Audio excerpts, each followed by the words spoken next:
Objekat bivše fabrike Jelak u Tutinu, u kome su u početku bili smješteni tražioci azila, ponovo je stavljen u funkciju.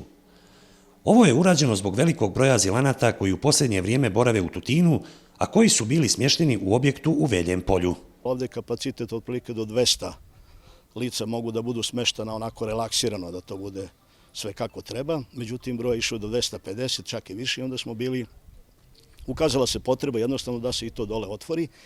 I to je urađeno negde, potreba je bila krajem prošle godine i dok su se prikupila sredstva, Komesarijat je to učestvovao sa nekih 2,5 miliona, ostatak je u smislu opreme i svega učestvovala lokalna zajednica, odnosno opština Tutin, i taj objekat je posle nove godine pušten u rad.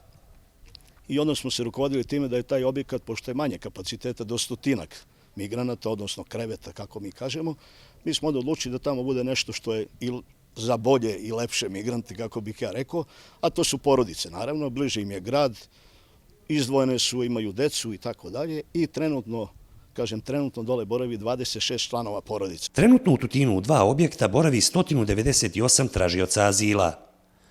U skladu sa aktuelnom situacijom, njihov boravak u ovim objektima organizovan je uz najstrožije poštovanje pandemijskih mjera, što dokazuje činjenica da među migrantima do sada nije bilo niti jednog zaraženog koronavirusom.